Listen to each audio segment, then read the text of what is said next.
Daily Darbar நேயர்கள் அனைவருக்கும் வணக்கம். 40 தொகுதிகளுக்கான மெகா எக்ஸிட் போல் சர்வேயில் நாம் சந்தித்துக் கொண்டிருக்கிறோம். இதுவரை சென்னை மற்றும் திருவள்ளூர் போன்ற தொகுதிகளை நாம் கடந்து வந்துவிட்டோம். மீண்டும் சென்னைக்கு அருகிலேயே இருக்கும், சென்னைக்கு மிக அருகில் அப்படின்னு சொல்லக்கூடிய ஸ்ரீபெரும்புத்தூர் தொகுதியை பார்க்கிறோம். ஸ்ரீபெரும்புத்தூர் தொகுதியை பொறுத்த வரைக்கும் நேயர்களே, நாம் ப்ரீ எலெக்ஷன் அனாலிசிஸ்ல சொன்ன ஒரு விஷயம்தான். ஸ்ரீபெரும்புத்தூர் தொகுதியில் திமுக சார்பாக போட்டியிடக்கூடிய டி.ஆர். பாலு அவர்கள் ஒரு லக்கி கேண்டிடேட் அப்படின்னு சொல்லலாம். காரணம், 2019 அவர் கிட்டத்தட்ட 62% வாக்குகளை வாங்கி 5 லட்சம் வாக்குகள் வித்தியாசத்தில் ஒரு மெகா வெற்றியை பெற்றிருந்தார். அவருக்கான ஆன்டி இன்கும்பன்சி அப்படின்றது அதிகமாக மாறவில்லை.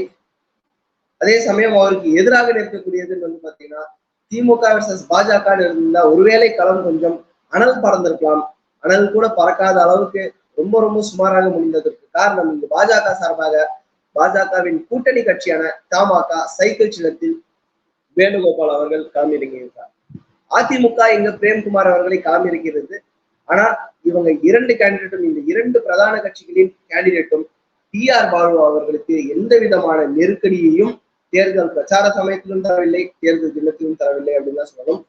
டி.ஆர். பாலு அவர்கள் சென்ற முறை வென்ற 5 லட்சம் வாக்குகள் வித்தியாசம் அப்படின்றது குறையும் அப்படின்றதுதான் இவர்கள் இரண்டு பேரும் செய்த மகத்தான சாதனையாக நான் பார்க்க முடியுது. ஸோ இது வந்து அனாலிசிஸ் பண்ணும்போது ஒரு உப்பு சப்பில்லாத தொகுதி அப்படின்னு சொல்லுவாங்க. அதாவது வெற்றி எல்லாம் டிசைடட் தான், எத்தனை லட்சம் வாக்குகள்ல வெற்றி அப்படின்னு தான் தெரியணும்.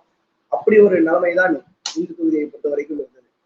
ஸோ ஸ்ரீபெரும்புத்தூர் தொகுதியை பொறுத்த வரைக்கும் திமுக சார்பாக டி.ஆர். பாலு அவர்கள் கடந்த முறை செய்த 5 லட்சம் வாக்குகள் வித்தியாசம் என்பது கடினமாக இருக்க போகிறது. இந்த முறை ஒரு 3 லட்சம் வாக்குகள் வித்தியாசத்தில் ஜெயிப்பார் அப்படின்றதுதான் நம்மளுடைய கணிப்புகளின் முடிவாக இருக்கிறது. சென்னையில் பெற்ற அந்த வெற்றியை சென்னையை தாண்டி திருவள்ளூரிலும் ஸ்ரீபெரும்புத்தூரிலும் திமுக விரிவடைத்துக் கொண்டிருக்கிறது அப்படின்றத நம்ம பார்க்கிறோம். அதில் டி.ஆர். பாலு அவர்களின் வெற்றி மிக மிக முக்கிய பங்காற்ற போகிறது.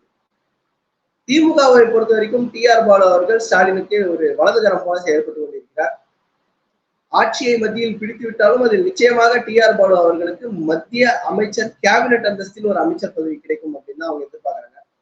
ஐஎன்டிஏ கூட்டணி ஜூன் 1ஆம் தேதி கடைசி நாள் வாக்குப்பதிவு அன்றே ஒரு ஆலோசனை கூட்டம் நடத்தியது காங்கிரஸ் தலைவர் கார்கே அவர்கள் வீட்டில். அதில் ஸ்டாலின் அவர்கள் பங்கேற்கவில்லை என்றாலும் தன்னுடைய நிலைப்பாடுகளை, தன்னுடைய எண்ணங்களை சரியாக அங்க பிரசன்ட் பண்ணக்கூடியவர் அப்படின்ற ஒரு நிலைப்பாட்டில், அந்த ஒரு எண்ணத்தில் டி.ஆர். பாலு அவர்களை தான் டெல்லிக்கு அனுப்பியிருந்தார். அந்த மாதிரி திமுக என்ற தலைமைக்கு மிக நெருக்கமான அரசியல் பாரம்பரியம் கொண்ட, அதாவது நீண்டகால அரசியல் அனுபவம் கொண்ட மத்திய அமைச்சரவையிலும் அமைச்சராக பணியாற்றிய டி.ஆர். பாலு அவர்களுக்கு நேச்சுரலாவே ஸ்ரீபெரும்புத்தூர் தொகுதி கை கொடுக்கதான் போகிறது. அகைன் நம்ம ஏற்கனவே சொன்ன மாதிரி மக்களின் மனதை புரிந்து கொண்டவரை அங்கே குறைந்தது 3 லட்சம் வாக்குகளில் மகா வெற்றி பெறப்போகிறார் டி.ஆர். பாலு அவர்கள் என்பதுதான் நம்மளுடைய கருத்து முடிவாக இருக்கிறது. மீண்டும் அடுத்த வீடியோவில் இன்னொரு தொகுதியோடு சந்திப்போம்.